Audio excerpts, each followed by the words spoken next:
For today's lesson, I'll be teaching you a different way to calculate your angle measurement for your circle graphs.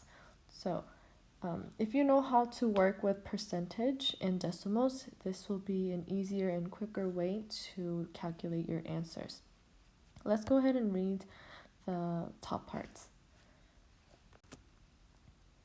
It says, find the measures of the central angles that you would draw to represent each percent in a circle graph round to the nearest degree. And we have the information. We have employment distribution in California, service 31%, trade 23%, manufacturing 15%, government related work 70%, and then 14% was other type of work. So instead of setting up the equation like I showed you for your last lesson video, which means having the percentage on the top 100 and then putting 360 and then you find the degree, you can actually just multiply the percentage after you change it into a decimal form and then multiply by 360. So what you're doing is really you're changing this part into decimals and then you multiply it by 360. So let's go ahead and see. You can use proportion as well, but I'm just introducing you to a way that can help you. What is 31% of 360? Instead of going through this whole step, I put 0.31, which is 31% changed into decimals. And how do you do that? You just move your decimal points to the left side to make the decimal. So 0.31 and then I multiply 360 and it's going to give me about 112.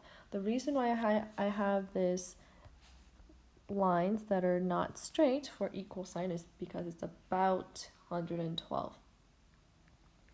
So when you have that, the reason why is because you have 111.6. So you round it up to the nearest degree.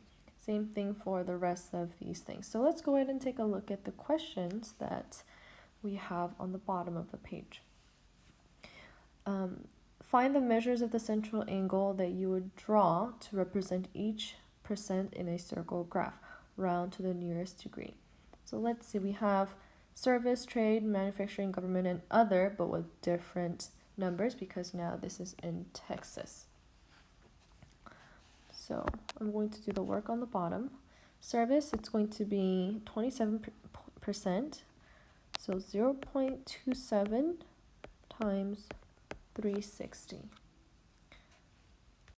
When I plug that numbers in, it's going to give me 97.2 degree. Now I am going to round that up to the nearest degree. So I'm just going to put 97. Okay, I got rid of the 2 because it was too small.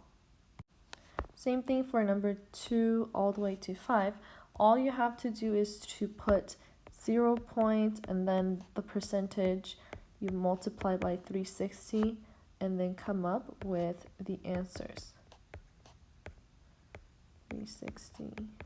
So go ahead and pause the video and then start working on all these numbers 2 through 5.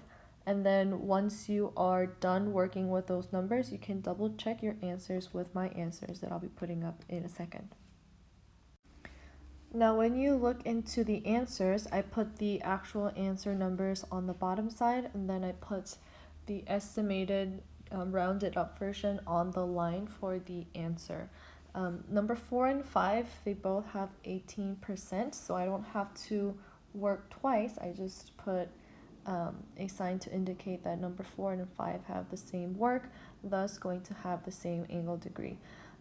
If you're not so sure how you are rounding up correctly, the easiest way is to add all the numbers that you get for the angle degrees and see if it adds up to 360 degrees. So sum will always have to be 360 degrees and then you can work on that. Now, if working with the decimal is not comfortable for you, you can always use the equation that's on the top. So you put the numbers for the percent on the top. Over 100 equals the x degree over 360, which is total. So one thing that I want to touch base with you is finding the circumference of a circle using two different types of formulas. So we touched base on it, but I'm going to just give you some questions that you can practice to make sure that you understand the concept. So I gave you two different, or actually the same, but two different looking equations. C circumference equals pi times d, the diameter, or you can use circumference equals pi times 2 times r, so 2 times the radius. So make sure you know what the letters are standing for, which information, because depending on that you may have a different answer. Let's say we have a circle with a diameter of 16 centimeter. So they're going to give you the diameter and then you'll just have to find the circumference. When you're showing me work for this set of questions, I want you to make sure you write down which numbers you're using. Either you're using a pi symbol from your calculator or you're using 3.14. So I'm going to use, in this case, the first equation. So I have two different equations happening right now. I have the first one with the pi symbol. If you are using a pi symbol from your calculator or your phone, you have to put the pi symbol.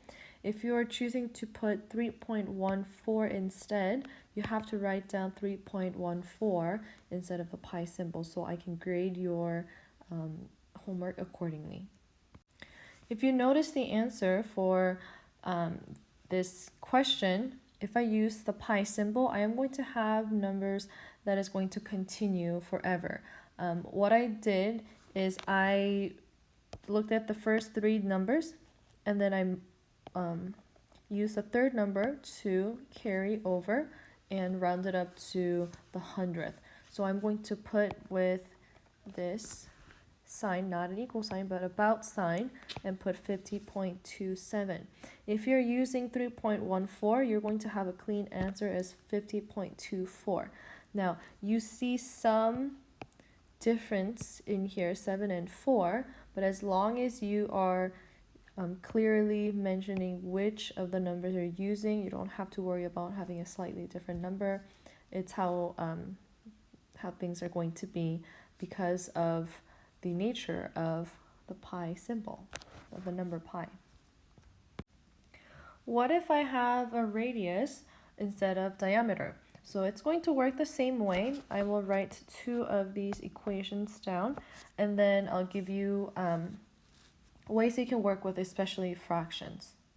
Now I have the equation for radius as well. So I'm going to use the same thing, either pi or 3.14, and I have written down the equation based on what I have here. So 2 times the radius, 2 times the radius.